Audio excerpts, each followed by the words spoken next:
Hello and welcome to the first ever episode of our new YouTube channel, Football Corner Pod, wherein we talk about all things football. I am Hari Keshav, a dying Man United fan, and I would have said die hard, but then it's Man United. So dying, but then this week was a lot better. And then on the other side of the pod with me is Amog, a die-hard Chelsea fan. Welcome to the Already pod, a Amog. dead. It used to be two big clubs, but now this is the situation where we are in. And Amog, if I may introduce him, in some circles also known as the Desi David Ornstein, because he is the person who gets these inside scoops on all of these transfers. And trust me, this transfer season, Amog was spot on with some transfers even before Fabrizio and David Ornstein could get them. And he was just circulating it within his WhatsApp channel. So, welcome to the pod, Amog. And he is also my co-founder of this YouTube channel. So uh, it's brilliant to talk football with you, Same Amog, here. as always. This is what we wanted to do, right? Amog and I always wanted to create content around football, and we were always looking around the type of content we wanted to create. And then we see that there were always these dedicated fan channels with people of the same fan base coming day in and day out to talk about their clubs. And it was always these characters like from Arsenal Football TV, or we used to have Stretford Paddock, and these characters just talking about their own football clubs. And then there are also the tacticos who bring out their tactic boards and explain how things work, what systems, what formations these coaches are trying to play, and how it works. But what we felt was there was a dearth of an overarching football channel which provides a voice to the football fans, and irrespective of the clubs that they support. What you are doing to support your club that you love, or the difficulties of watching a Champions League match from Southeast Asia, for example, and going to the office and college to face your colleagues, number one, or to go to the office half sleepy. We wanted to hear it all. So that is one of the main reasons we started this YouTube channel, and you will be seeing content consistently every week. So, keeping in mind the above, we wanted to deliver you two types of content. So, the first one was the weekly football podcast content, wherein we wanted to review how the Premier League goal week went. What we wanted to do is fans from various Premier League clubs are welcome to join us on the football pod and showcase your views on how club in particular fared in that particular week. And the next one is we also would like to have special guest episodes wherein we will have interviews with known faces in the Premier League fan bases who have already made their name in which they support their respective clubs. So these are the two types of contents that we want to build, and therefore what we would love to have is your love and support to us. Please like, share, subscribe to our content, and also as I said, your feedback is much appreciated. So please do tell us what went well, what did not go well, and then so that would help us to tailor the content to your opinions. As I said, we're just starting out, we are still rough around the edges, and then once we are more into the process and we get the feedback, we would be able to build a channel that we are proud of, and also would love to have many of you on our podcast as well. That being said, let's get down to the brass tacks and discuss the recently concluded game week 4 of the Premier League, wherein in today's episode, me and Amog will review the performance of the traditional big clubs and some. Man United and Chelsea are mid clubs at the moment. So let me say traditional big clubs. So Man City, Liverpool, Arsenal, Man United, Tottenham, and Aston Villa. These are the clubs that we would like to talk about. But also, we would like to talk about Everton because they're going through a bit this season. Amog, let's start off with Chelsea then. A last gasp 1-0 victory there. What were your thoughts there then regarding So to be Chelsea this week? fair, I didn't at the end. I didn't know it would be 1-0 or sorry 0-1. I mean, at the first half, I thought it's if we get a point, also it would be fair enough. So because we played that bad Mm-hmm. in the first half, I mean we didn't win any duels or we didn't win any tackles, and Jackson being Jackson, he was not performing well, and in the left side, Neto was also not that good. He didn't do anything from the left side. And from right side, I think Madueke Hmm. was doing well, but again, I don't know. The first half was very strange. Then when Maresca, I don't know what he told in halftime. So I was abusing him. I was abusing the squad in my goal group. Uh, so then he bought Sancho. Thank you. Thank you, Hari. Yeah. Thank you for You're most welcome, Amok. It was something that, exactly as I was talking with my friend as well, Sancho at United did not work well. But yesterday for you, I saw a lot of good that Sancho, what we expected, the player that we bought from Dortmund, was showcasing at Chelsea, right? Yesterday he looked very bright, wouldn't and you from say? the left hand side, I think he did good for the 45 minutes. What cameo he did. I actually remembered Mudrik performance. So his first cameo was against Liverpool for 35 minutes. I don't know. Similar to this, but it was not Yeah. completely like Sancho performance. But yeah, I hope he doesn't become Mudrik. Yeah, but it's very interesting, Amog. As you said, Jackson being Jackson, he was recently Contract rewarded for renewal. his performances last year with a new contract. So, the way that Chelsea work now with rewarding players for their performances with these new contracts, even the new contract usually is extended for a brief amount of period, but in this way, it's just 2 years, I'm I guessing, think right? the contract extension remains same till 2030, but the wages Okay. he's earning now 150k. He was earning around 100k Mm-hmm. or something, but now he has got huge boost. Mm-hmm. So that was the plan always, Clear Lake and Todd Boehly. So the contract extension till 2030 or 2032, 8 years, 7 years. The plan remains same. If you perform well within 2 years, you will get the salary boost. So for now, you are earning the Yeah. salary cap is 100 to 120 for average talent. For talent like Enzo, Caicedo, and for Caicedo, Enzo, who's the other guy? Palmer. Palmer got an extension. So all these guys are earning close to 150 to 180k. So now I think Jackson came into that bracket. So this is the plan always. So if you perform well within one year, 2 year, you will be rewarded with a huge boost. Thank you so much, Amok, for also summarizing what the Chelsea plan is. Because from an outsider, it's very difficult to understand what Chelsea is trying to do. But thank you so much for that. But let's get back to the Sancho performance. And I think I would like to draw some comparisons to what I saw. I did not watch the match, but I was watching some highlights. It was really nice to see Sancho taking on players, megging people, having those one twos. Okay, the assist was, I felt the assist was one of the easiest he would get because it was all Nkunku. Three people around him, shielded the ball, used his body well, and the finish was immaculate. But what I felt was this was the Sancho that we bought from Dortmund, and everything that he showed in those 45 minutes yesterday, we did not see that in a consistent basis at United. And that is what I hope for you as Chelsea fans, that you get to see him well, because I have a vested interest in that as well, right? Because better he performs and at least 14 matches he starts, I hope, then we get most of our I mean, you 25 are million. always deemed to get the 25 minutes, an obligation to buy. It's not an option to buy. Okay. No, but it was with the performance Yeah, bonuses it's that it would be 25 million, right? It was not 25 million fixed. So that is why I said with all the performance added bonuses, that would be this but thing the that we would problem get is most we of are our 25 million giving around back. 70% of the salary. So we are Yeah, covering Sterling fair, wages and Sancho wages. fair, So fair.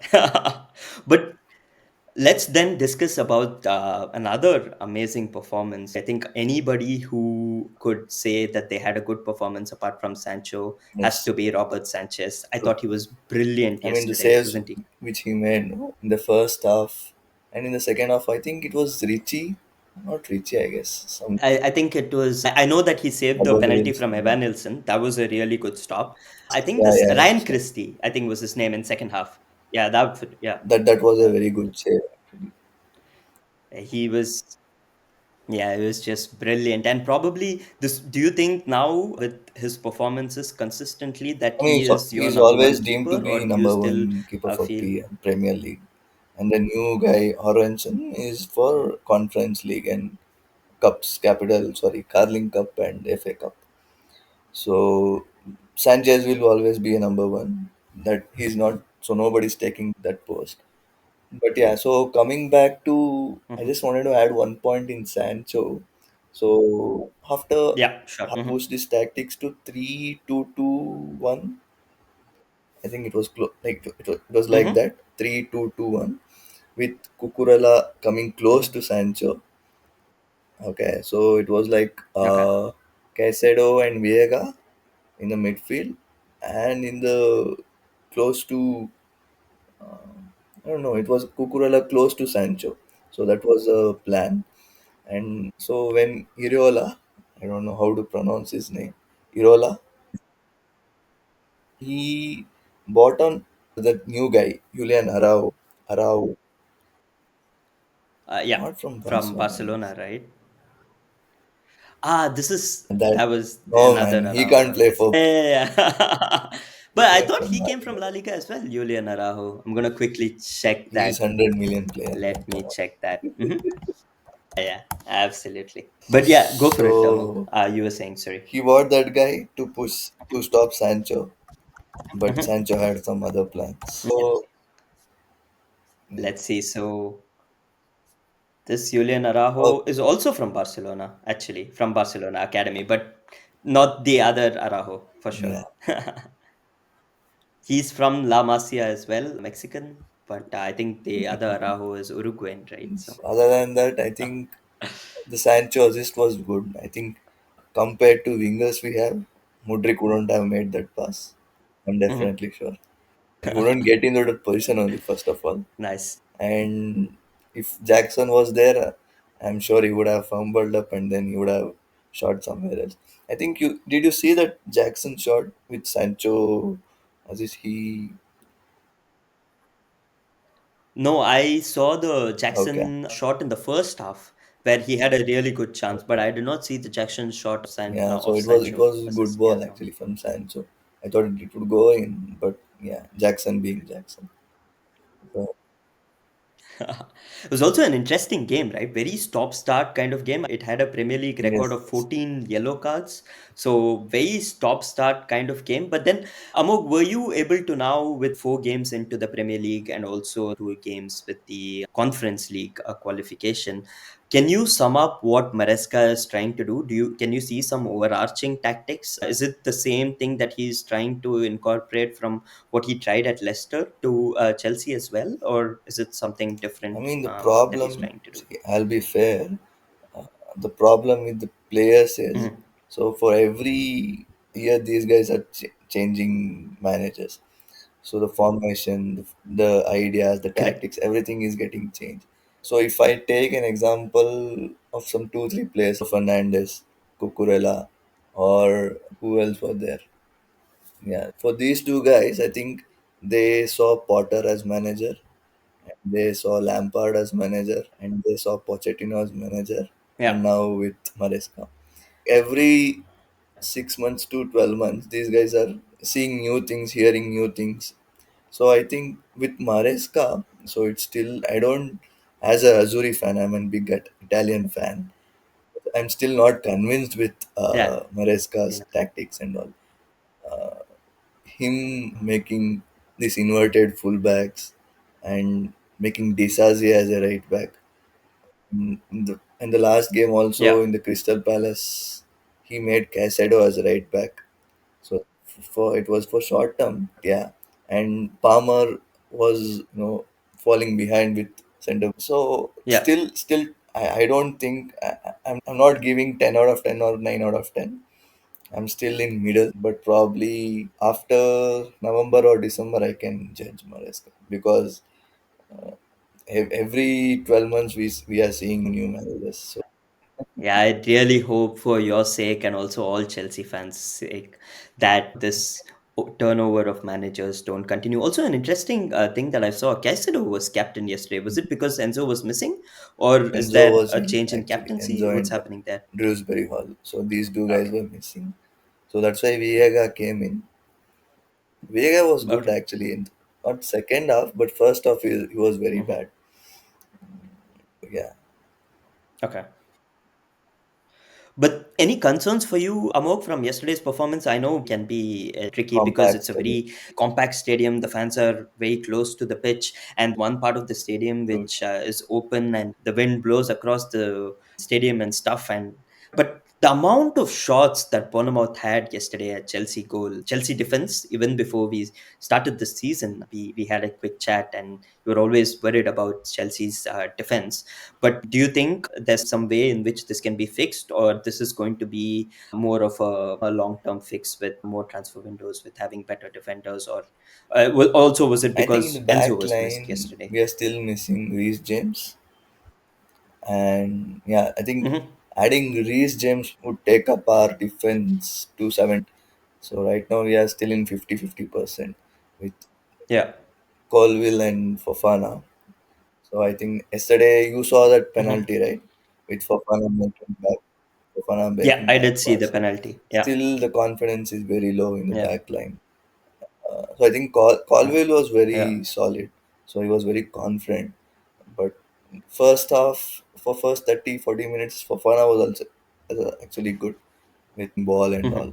But since that error which he made the back pass to Sanchez, then little bit Yeah. he lost the confidence. But yeah, so I think Reece James coming back would add the defense to 70-80%. Then it's up to tactics, everything. Brilliant. That's all we have for Chelsea this week. Chelsea fans, please comment on what your feelings were on our take, but also generally, if you have any insights regarding what Maresca is trying to do, please leave some comments to us and we'd love to go through them. Let's now talk about Man City now, who had an interesting start to the game. They were behind within 23 seconds, and that could have started alarm bells ringing at the Etihad, because the last time they lost a match at Etihad was against Brentford in 2022, and Visa was on the score sheet. And it was an interesting also a week because Premier FPL managers didn't know if whether to have Haaland or not, because Haaland obviously had lost his close personal family friend Egya. I think he was very close with his father, Alf-Inge Haaland, as well. And there was question marks over, okay, fine, he's available now, but then what his mental, where he is in a mental pace. But then there's only one place where Haaland is right now, right? Goals and goals. How do you stop Erling Braut Haaland, Amok, in this scoring form? He's just, he can poach, he can hit a long shot, he can do wonders and wonders. And I don't know, even yesterday when I was watching Brentford, I somehow feel that teams are playing quite a high line against Haaland, and every game an assist from either deep within the midfield, or yesterday, for example, if you saw the Ederson assist, he was literally one on one with Pinnock, and that's no match. So why do teams try to play so high against Haaland, even though they know that Haaland is going to See, score? Like, he's any a insights into clinical that, top or finisher. Okay, that depends yeah, solely on 90% on the assist these guys are giving. De Bruyne, Bernardo Silva, the fullbacks. absolutely, So yeah, or Ederson himself or from back line only. So the supplies he's getting, yeah, he won't get anywhere in any club. So if he had joined absolutely, Chelsea, absolutely, this story would have been different. yeah, Or or Man United, because or no, see, any other club, why I yeah, mentioned Chelsea because we were interested in Haaland, bringing Haaland in 2021 yeah. after Tuchel, Mhm. we won Champions League, no?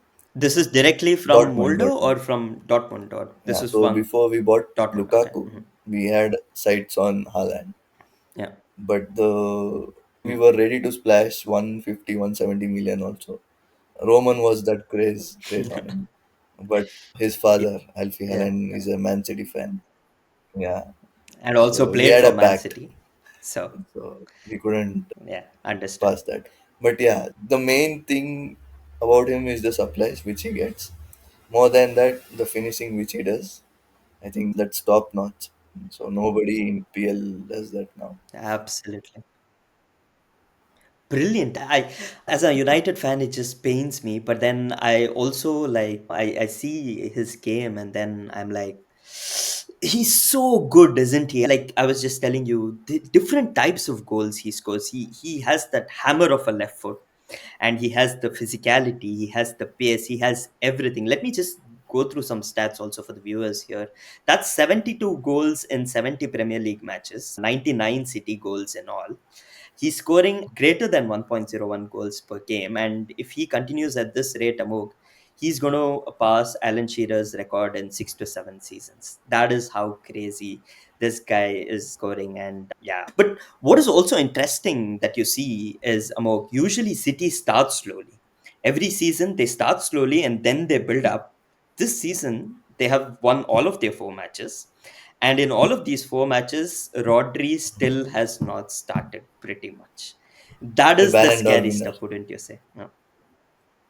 Absolutely. Yeah. But any concerns that you see? I know it's 4 wins, Haaland is scoring, City are out of the blocks very quickly. But any concerns for this City team? Definitely not. I don't see any loopholes or any concerns. If you have Mhm. Pep in team, then Okay. you shouldn't worry. Yeah. I think he's the best Mhm. manager right now in the world. He also ruined Premier League coming in 2016. Absolutely, absolutely. I hope the 115 charges. Sorry for any Man City fans watching this, but 115 charges, that is what all other fans are hoping for. But one other concern that I perceive is Haaland hardly has injuries, but what if Haaland gets some kind of injury or niggle? They could always fall back on Julian Alvarez last season, and this season they have not bought a striker of that ilk. I think they were looking at the striker from Celtic, Furuhashi, the Japanese forward, but they didn't bring him in. So they have to probably go back to the academy or something. So they don't have the striker of Haaland's ilk, and also this long format of Champions League, there's Premier League, and all of the cups. So there's also a lot of these games, and Pep always has the squad and the players to rotate. But does he have that another forward that they had last year, right? Like with Who's Julian the Alvarez backup? providing the brilliant. I have no idea who the backup is. I think it has to come from the academy, right? Because Delap is also Foden not will there start as anymore. false Delap nine. is with Ipswich, I'm guessing. Could be. I think it'll be all those wingers. And exactly, this is what Pep played all those years with, without that gun striker, and he was able to win Premier League. So I'm not saying that not having this striker or if something were to happen to Haaland, but I'm just saying that could be a potential issue. And that is how big I felt that Julian Alvarez transfer was. And the fact that they didn't replace him was a big, even bigger surprise for me. But so that remains to be seen. But apart from that, Man City are just being Man City, and even better version of Man City this year. And yeah, any Man City fans, please let us know what you think of the team. Do you think Haaland is going to break all records this season, or do you think any team can stop this Man City team? Please let us know in your comments. Let's now go to the North London derby, Arsenal and Spurs. Among you, we had a chat. You hate Arsenal for some strange reason. Any anecdote that you can share as to why you hate watching Arsenal I play? mean, Or every Chelsea fan know why we hate Arsenal, so I don't want to elaborate. fair. But Amog, let's come back to the North London Derby. Okay, let's before the North London Derby itself, Arsenal were in a bit of a spot. Odegaard injured, Merino injured, Declan Rice suspension. So you would think, and also this game is now being played at the Tottenham Hotspur Stadium.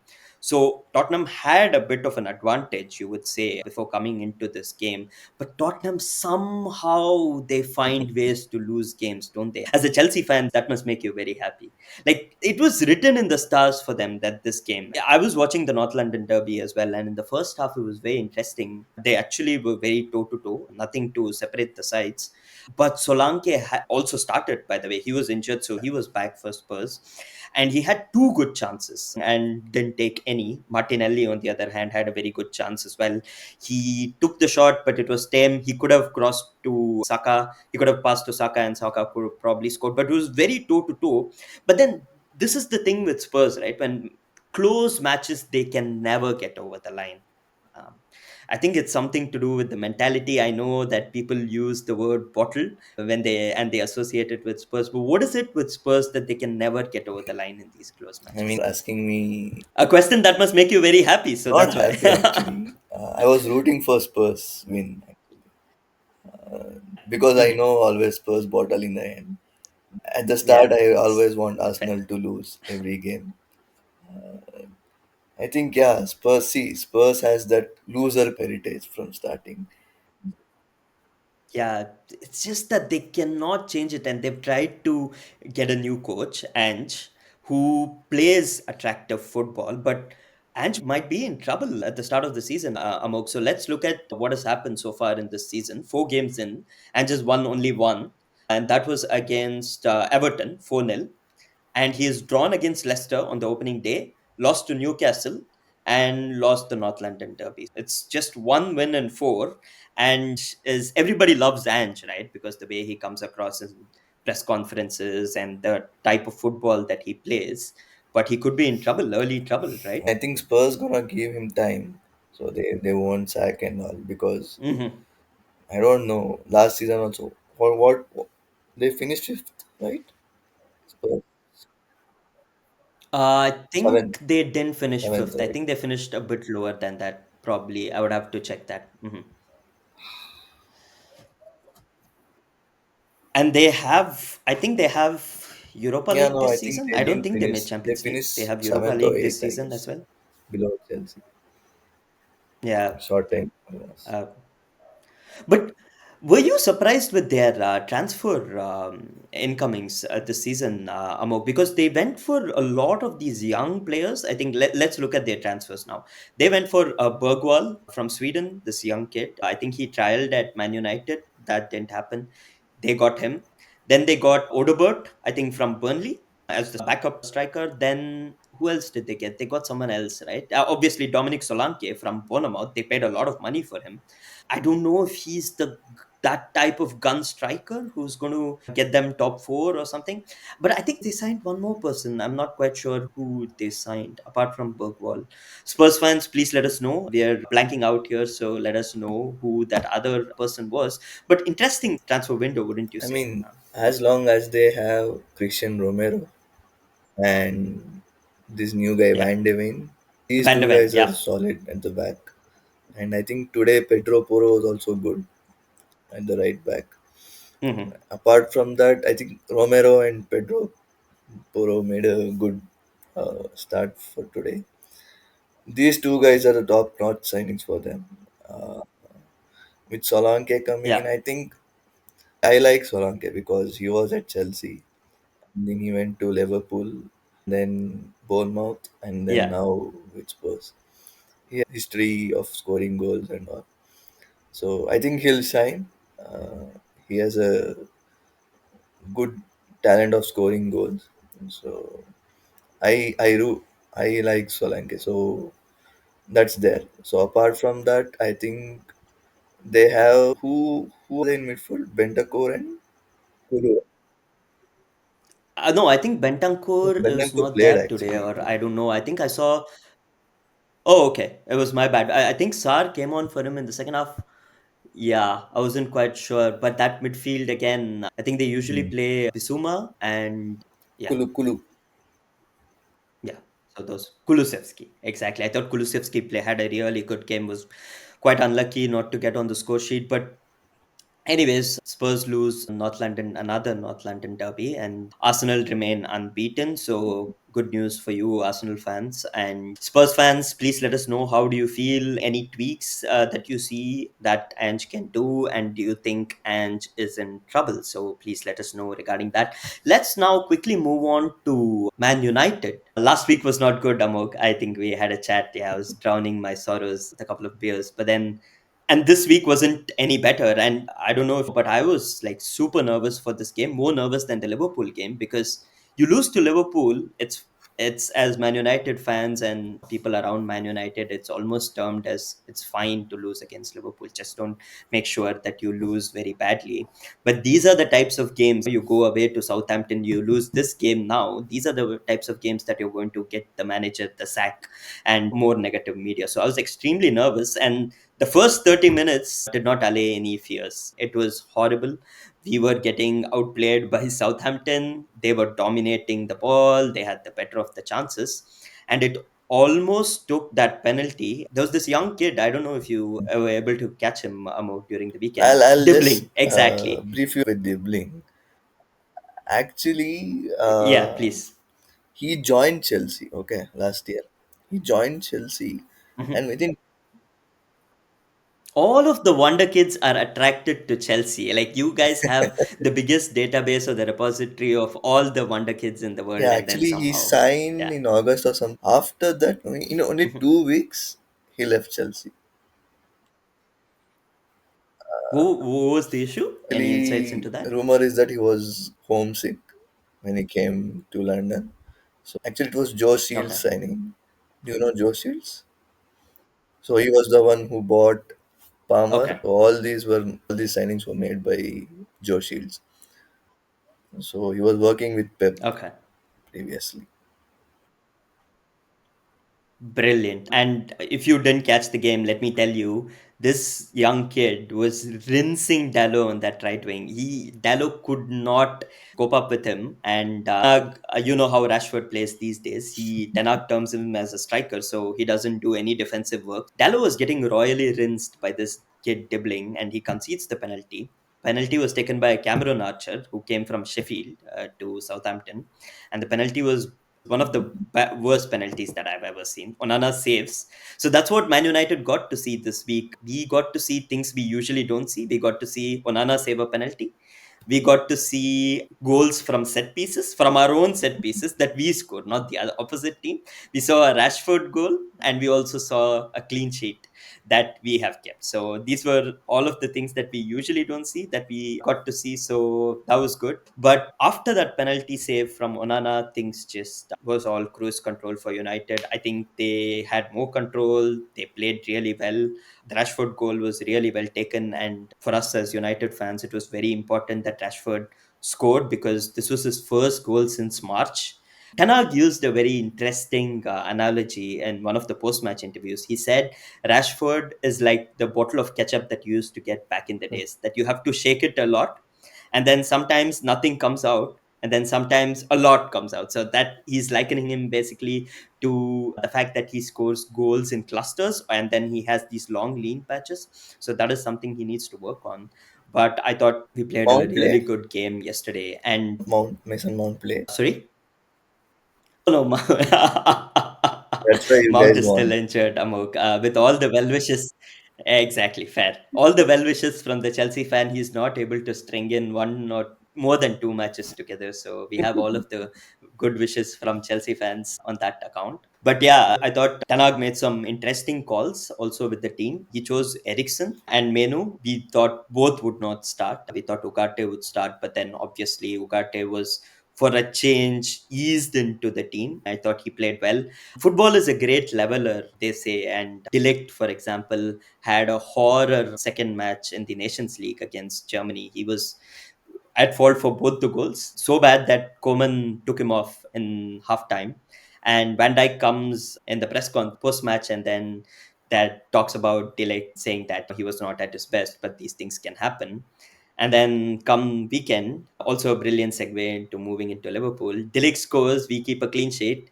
Van Dijk doesn't keep a clean sheet, and then Liverpool lose against Forest, which is We're what I talking will about come to clean next. sheets. Ours was first Yeah, away clean sheet since October 2023. that is crazy. But I Yeah. am not surprised that with all of the defensive changes and the players that you go through.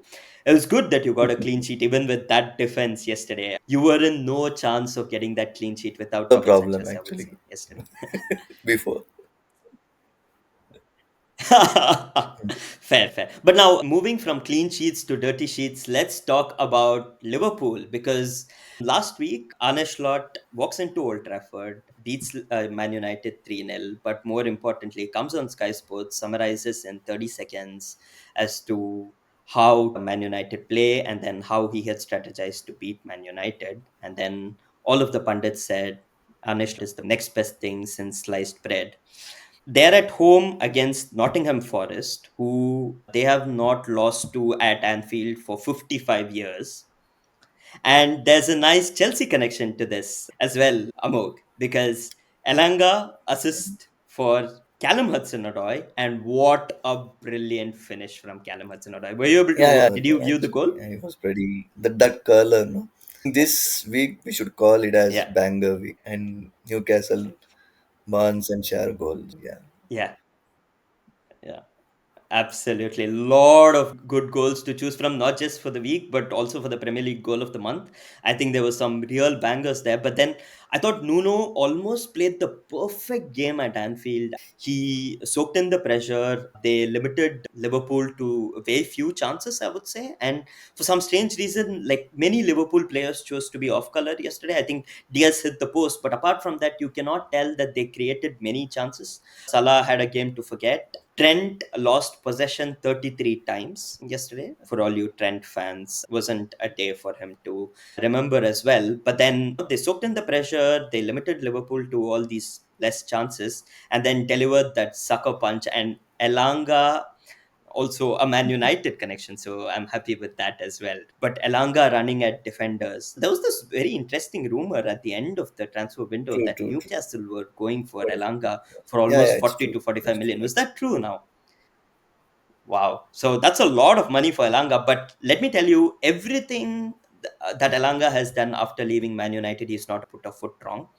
The way he runs at defenders, you could be Van Dijk or you could be one of the best defenders. Yesterday, he was constantly running at them and creating a lot of nuisance for them. But then that finish from Callum I mean, more than the Hudson-Odoi finish, I was from Elanga.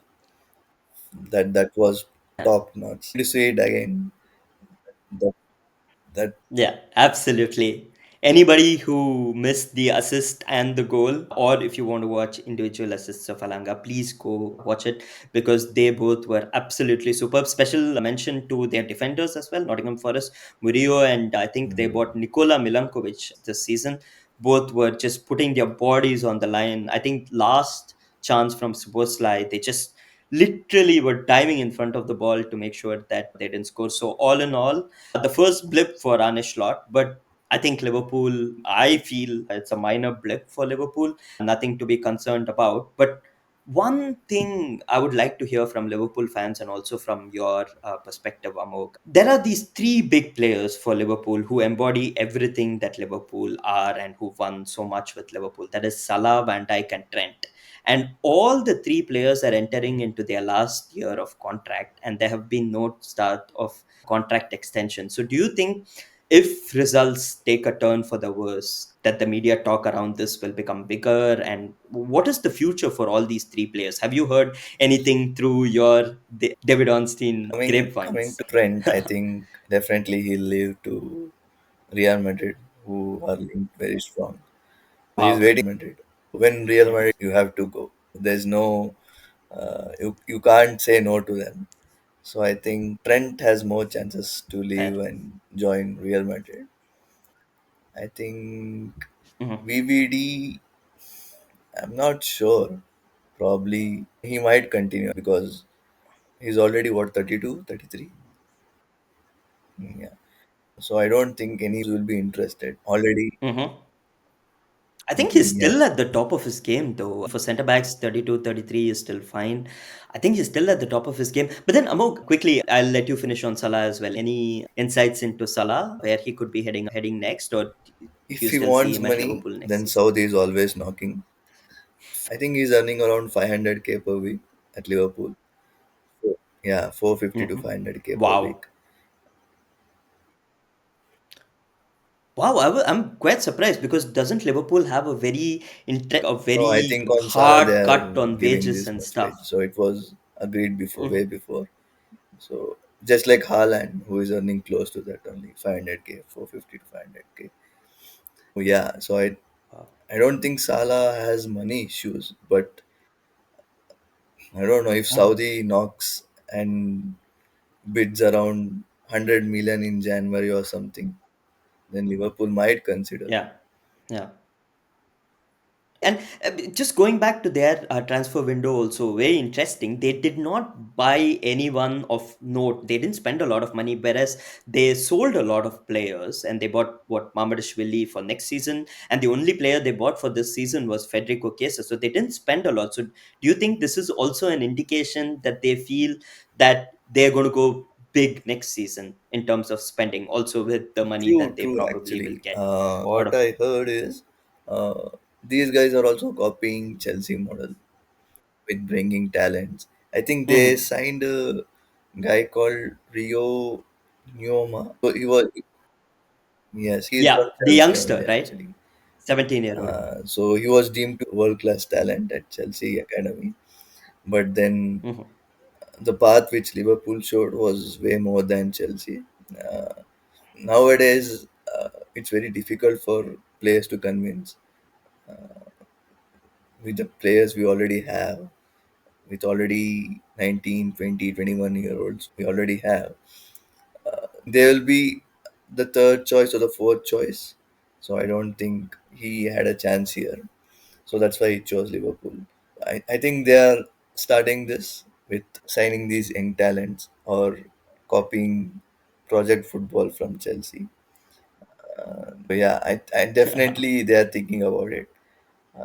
So yeah, so they'll go for it. I Brilliant. think they'll also have this four window, what do you say, plan where signing young talents starting from the first window in January or next summer. So it will take around 3 4 windows Mhm. to sign all these talented kids. But I think yeah, so they have this path ready. So I'm sure they'll go for it. Brilliant insights as always from Amok. Liverpool fans, please let us know what you think of these three players. Do you think they will stay at Liverpool next season, or do you think that they've won everything that they could have won and it is time to move on to bigger players? Jumping across Merseyside is Everton. Where do you start with Everton? I feel for them because for me, it's almost the emotional connection I have with Everton is enemy of my enemy is my friend. So I have a special soft corner for Everton. It just pains to see Everton fans go through a lot over the couple of years, what they've gone through, their ownership, but three losses, both leading 2-0, and all because of defensive frailties in a Sean Dyche team, Known for which low is block. almost sinister. Yeah, it's exactly, and it's extremely surprising because Everton is always struggling to get the goals, but this season they've started really well. Dominic Calvert-Lewin, I thought, played really well yesterday. Dwight McNeil was absolutely superb for them yesterday. But then the way they are not able to block crosses coming into the box. Last match against Bournemouth, 2-0, 88th minute, they're leading at Goodison Park, cruise control, everything going for them.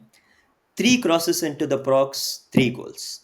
It's literally a copy paste of each goal coming. And then yesterday, Ollie Watkins' goal, if you see the first goal that he scored, it's literally a cross into the box from Dean, simple cross into the box. You have two big defenders in a Sean Dyche team, and Tarkowski and Michael Keane, and they're not able to deal with these crosses coming into the box. So there's something tactically wrong at Everton, amongst the other things that is wrong at Everton. But it is extremely sad to see. Where does Sean Dyche go next from here? How does he pick this team up from the doldrums and then move on? Because next few games, I think they have Leicester, which is a six-pointer for them, I would say, at this stage. Palace and Newcastle, not easy fixtures. Do you think Sean Dyche will last at this Very point? good question actually. Any couple of losses in further, he'll be on thin line. Yeah. Who do you replace? Who's available now? Potter is available, but I think he's rooting for job Yes, Really? they are But they not did signed sign Lee Newcastle for Carsley, permanent right? interim. It's an Yeah, okay. I It's a mean, temporary he is appointment. hoping, but Potter is rooting for England job. He has FA links, Mhm. FA connections. I think he's holding for it. He had offer from who? Leicester. Yeah, before appointment of this guy Steve Cooper. Yeah, all the Mhm. deal was pretty much agreed. But then FA folks intervened, and then they said, "See, we might appoint you full time if Lee Carsley doesn't go Mhm. well." So like that. So I think Potter is not available. It's already four losses, right, for Everton.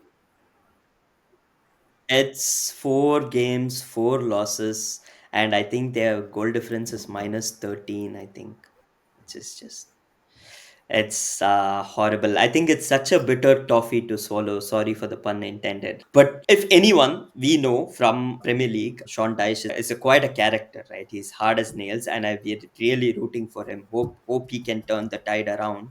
But he has to. It's very difficult with what they're going through. And is there another points deduction No, no, also looming over their head, Amok? I think Is there something? I hope they'll not. escape I from it. I hope think not. Leicester also escaped, right? I hope so too. Third team Leicester, to yes. I think they 12. escaped. Yeah. Yeah, I think it was a gray area because what happened was between them getting promoted from Championship to the Premier League or getting demoted to the Championship, but Yeah, they. so actually, Potter also thought about that with point deduction. So that was also a Mhm, negative mark for him. If you do well at the end of the season, then if you see a point deduction which will take you from 10th to 14th, something like that, it's a bad remark for your CV. So that's there. So talking about Sean Dyche, I think he has some emotional connection with fans and club. With him, they were relegated last to last season. Then yeah. last two season, I think he has saved. Probably any couple of losses is on thin line. Yeah, it's not all doom and gloom at Everton, I would say, because as we are seeing, Calvin Lewin has started the season really well. Dwight McNeil looks good. Iliman Jaye, the winger that they got, he's playing really well. Then Tim Irogbunam, I think he's Yes, from Chelsea as well, right? Irogbunam, or Aston was he Villa, from he Chelsea or is. Aston Villa? Aston Villa, yeah. I think he started the season really well. It's more of the defense that they need to sort it out. But speaking of defense, do you think Everton would have been better off selling Branthwaite in the summer to one of those clubs, get that money, and then invest in the entirety of the squad? Because he was up there for 60 or 70 million. So do you think that could have worked in Everton's favor by. I don't see clubs paying 90, 100 million to a centre back. So the last was who? Hmm, Fofana and VVD. So I think that was yeah. the Yeah. record, Premier League record. Or sorry, Maguire. I forgot. Maguire, yes. But is Maguire even higher than Fofana? 80 million Maguire euros. was 80, I think. Everything put, This I guy think was so. around 70 million pounds or something. Fofana. Fair. Could be. I Yeah. think they're both close So to each other. Yeah. And both of the fans are not happy with their respective centre backs. So yeah. So talking about Brandt, I think he's somewhat close to 70, 80 million player, but I don't see clubs paying 90, Mhm. 100 million to him. So I agree with you. I think Everton should have sold him. But I again, uh, will they reinvest on some good signings? That's not there because they Fair. got 80 million That's from who did they sign? yeah. Big miss. Onana is such a big miss with the way he started for Aston Villa this season, probably missing his defensive steel there as well. What they did is the lot of free transfers, right? I think they got two people from Lyon. Real Mangala, he came on yesterday. Then they got O'Brien. I think he was from Lyon as well. And then they got Jesper Lindstrom from Napoli on loan. So it's a lot of loans, a lot I of think going free with FFP transfers, all of issues, this so that that's they why have they done. didn't sign anyone. Yeah. Fair, but wouldn't exactly right? Wouldn't selling Branthwaite help ease these FFP issues at the same Probably time? it Also was help either reinvest, Onana right? or Brandt, right? So they kept Brandt, right? Not Branthwaite. Everton fans, please let us know your thoughts. Was keeping Branthwaite the right decision? Do you think Sean Dyche will last the next few games? We all want him to do well. As I said, he's quite a character. Please let us know your thoughts, and we hope there will be more sweet toffees rather than bitter toffees for Everton. Going on the other side, Aston Villa, for anybody watching this podcast, if you have not watched John Duran's goal, stop everything that you're doing in life and go and view that goal, because that was an absolute stunner, I wasn't mean, it? we were this close to signing him Yeah, exactly. I actually wanted to ask you about Chelsea links to John Duran. So, yeah. in Jan also. We were close to sign in Jan, but then Mhm. again, Mhm. they didn't allow him.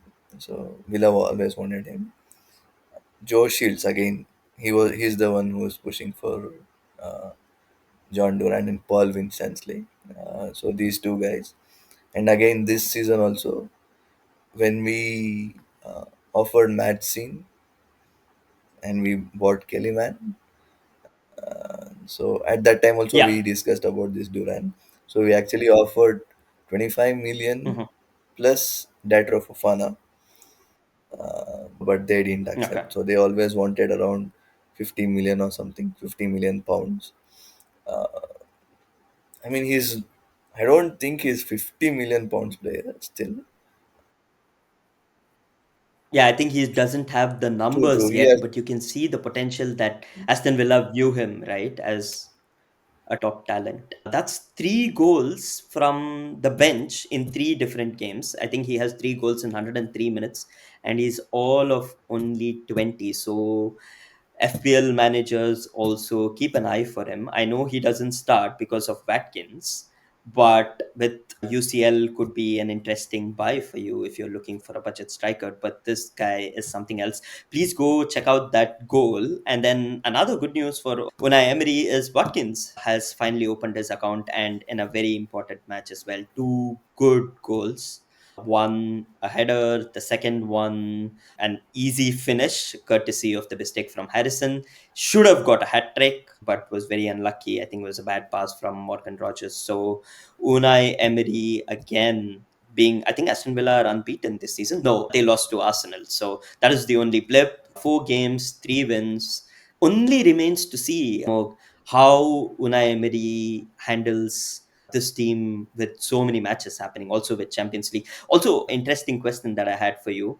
Unai Emery and Champions League. That means if the teams do they drop into Europa League hmm, anymore in the new format? I don't know. Since 2021, I don't know about UCL.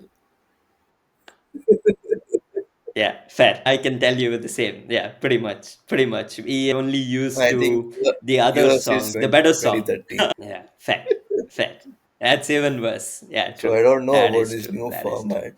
But yeah, let me check up. I'll check up and we will talk about this in next part. Brilliant. So let's see. Unai Emery, Aston Villa fans, if anyone is watching, let us know what you think of Unai Emery. I think the only concern that I see was Onana was taken off halftime, looked injured, and he's been starting really well for them. I think he's True. already had two goals, also a demonic presence in the box. So probably for Unai Emery going into the Champions League. But that is pretty much it. The only other thing that I would like to say is we have not covered the Newcastle and Wolves game. So if you have not watched the goals of the Newcastle comeback, you should. Absolute bangers again from Fabian Schär to equalize, and then Javi Barnes with the winners. Both absolute golazos, we Yeah, I have to say. mean, as I said, no, it's. I think they saw this Barclays trend which was going on.